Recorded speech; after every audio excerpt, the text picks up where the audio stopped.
أعوذ بالله من الشيطان الرجيم بسم الله الرحمن الرحيم বান্দা যখন আল্লাহ তাআলার কাছে দোয়া করেন আল্লাহ তাআলা তার দোয়া কবুল করেন। আল্লাহ তাআলা কোরআনে বলেছেন উদউনি আস্তাজিব লাকুম, তোমরা আমাকে ডাকো, আমার কাছে দোয়া করো, আমরা তোমার ডাকে সাড়া দেব, আমি তোমার দোয়া কবুল করব।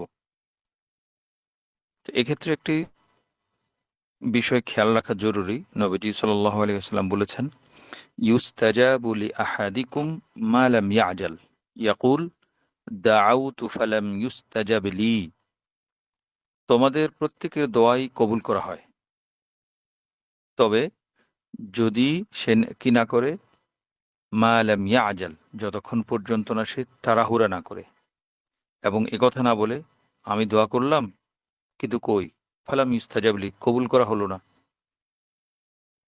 এই কথা যখন সে না বলে না এবং সে যখন দোয়া কবুলের ক্ষেত্রে তাড়াহুড়া না করে, তখন আল্লাহ তাআলা তার দোয়া কবুল করেন।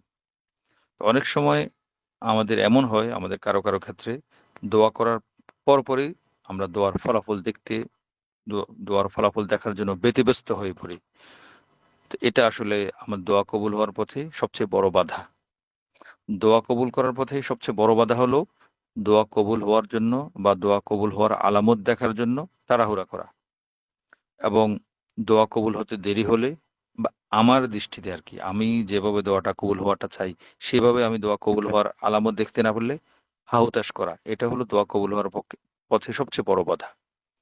তো দোয়ার ক্ষেত্রে বিপজ্জনক এবং ক্ষতিকর দিক হলো দোয়া করার সাথে সাথে কবুল না হলে দোয়া হতাশ হয়ে দোয়া করাই ছেড়ে দেয়া, এটা সবচেয়ে বিপজ্জনক দিক। আমার কাজ কি? আমার কাজ হলো আমার দোয়া কবুল হবেই এই একিন রেখে নিয়মিত আমি দোয়া করে যাব।